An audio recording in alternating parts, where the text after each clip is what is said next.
नमस्कार, मैं हूं केशव तिवारी और अलग अंदाज में रहती हैं खबरें हमारी। सतना के महापौर चुनाव में वर्षों से एक मिथक काम कर रहा है।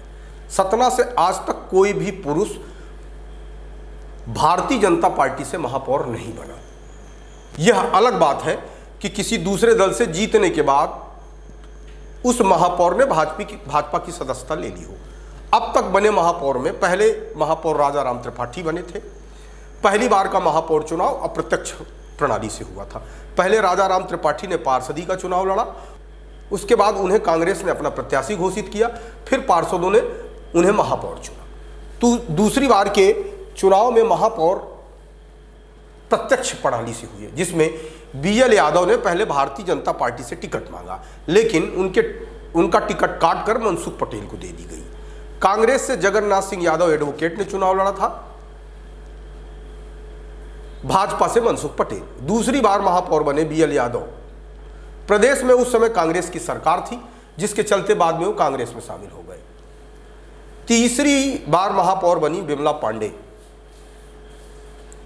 जो भारतीय जनता पार्टी से चुनाव लड़ी थी। अब तक के जितने महापौर बने उनमें से सीधे तौर पर विमला पांडे के ऊपर ही फ्लाई कैचर भ्रष्टाचार का मामला जनता के बीच गूंजा। इस पूरे मामले में काफी दिनों तक जांच पड़ताल होती रही। उसके बाद मामला वही ढाक का 3 पात हो गया। चौथे महापौर के रूप में बसपा के पुष्कर सिंह निर्वाचित हुए। पुष्कर सिंह भी पहले भारतीय जनता पार्टी से ही टिकट मांग रहे थे, लेकिन उस जमाने में श्री कृष्ण महेश्वरी संघ के बहुत प्रभावी व्यक्ति थे। टिकट वितरण में उन्हीं की चलती थी। उन्होंने भारतीय जनता पार्टी की टिकट राजकुमार मिश्रा को दिला दी। फिर क्या था, पुष्कर सिंह ने सुखलाल कुशवाहा से बात कर बसपा की टिकट ले ली।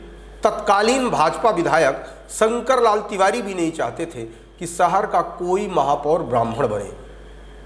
ब्राह्मण महापौर बन जाता तो शायद उसकी निगाह शंकर लाल तिवारी की विधायक वाली टिकट पर भी पड़ती। उस समय अंदरूनी तौर पर शंकर लाल तिवारी ने भी पुष्कर सिंह का साथ दिया। कांग्रेस से मनीष तिवारी को टिकट मिली थी। यह टिकट सुरेश पचौरी के हस्तक्षेप से मिली थी, जिसके चलते अजय सिंह राहुल मनीष तिवारी से नाराज हो गए और पूरे मनोयोग से कांग्रेस को जिताने का कार्य नहीं किया। उस समय के बने राजनीतिक समीकरणों के चलते पुष्कर सिंह बसपा से महापौर निर्वाचित हुए।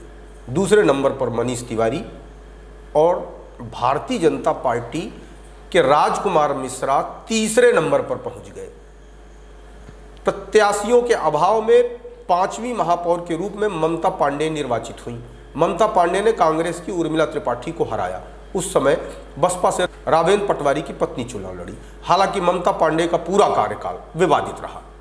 ममता पांडे पूरे 5 साल किसी न किसी से लड़ती ही रही। कभी शिवा चतुर्वेदी से लड़ी, तो कभी राज बहादुर मिश्रा से लड़ी, तो कभी अधिकारियों से, तो कभी पत्रकारों से। ममता पांडे का पूरा 5 साल लड़ने लड़ाने में ही बीत गया। सतना शहर आने वाले समय में 6वां महापौर देखेगा। इसमें कोई दो मत नहीं है कि लड़ाई त्रिकोणीय है। 3 के अलावा कोई चौथा महापौर नहीं बनेगा। भाजपा से योगेश ताम्रकार, बहुजन समाज पार्टी से सईद अहमद और कांग्रेस से वर्तमान विधायक सिद्धार्थ कुशवाहा डब्बू चुनाव लड़ रहे हैं।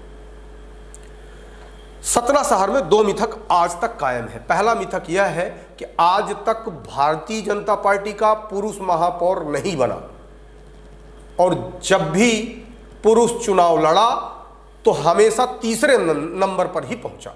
जब बीएल यादव महापौर बने थे तब भी मनसुख पटेल तीसरे नंबर पर थे और जब पुष्कर सिंह महापौर बने तब भी राजकुमार मिश्रा तीसरे नंबर पर थे। इस बार के चुनाव में भारतीय जनता पार्टी से योगेश ताम्रकार है। पूरे देश के अंदर भारतीय जनता पार्टी के पक्ष में अच्छा माहौल है। भारतीय जनता पार्टी आज की तारीख में लोकप्रियता के उच्चतम पायदान में है। यदि इतने अच्छे माहौल में भी योगेश ताम्रकार चुनाव नहीं जीतते तो निश्चित तौर पर जो मिथक आज तक चल रहा था वह मिथक कायम रहेगा। दूसरा मिथक यह है कि सुखलाल कुशवाहा कभी दूसरा चुनाव नहीं जीते। सुखलाल कुशवाहा एक बार सतना से सांसद बने थे। उसके बाद उन्होंने कई चुनाव लड़े, लेकिन कोई भी चुनाव में उन्हें जीत नसीब नहीं हुई। सुखलाल कुशवाहा की ही तर्ज पर सिद्धार्थ कुशवाहा भी कहीं उस मिथक के शिकार तो नहीं हो जाएंगे? जिस तरीके का माहौल सिद्धार्थ कुशवाहा को टिकट मिलने के साथ तैयार हुआ, गेंदलाल पटेल विरोध में उतर आए, सईद अहमद ने बसपा ज्वाइन कर ली, कांग्रेस के स्थापित नेताओं ने पूरे चुनाव से किनारा कर लिया, अजय सिंह राहुल पूरे चुनावी परिदृश्य से नदारद हैं, राजा राम त्रिपाठी, राजभान सिंह, ऐसे तमाम बड़े चेहरे हैं जो पूरी तरह से चुनाव से दूरी बनाए हैं। ऐसे में सिद्धार्थ कुशवाहा के लिए महापौर की डगर कठिन है और ये चुनाव हारे तो मिथक सुखलाल कुशवाहा के बारे में जो कायम था उसी मिथक की चर्चा गति पकड़ेगी। यदि सिद्धार्थ कुशवाहा चुनाव जीतते हैं तो निश्चित तौर पर यह मिथक टूटेगा और यदि योगेश ताम्रकार भी चुनाव जीतते हैं तो भी मिथक टूटेगा। बहुजन समाज पार्टी से चुनाव जीत जाते हैं तो यह दोनों मिथक कायम रहेगा। आप हमारी खबरों पर कमेंट करिए और विशाल खबर चैनल को सब्सक्राइब जरूर करिए। हम फिर नई और ताज़ा तरीन खबरों के साथ आपके सामने आएंगे। देखते रहिए विशाल खबर।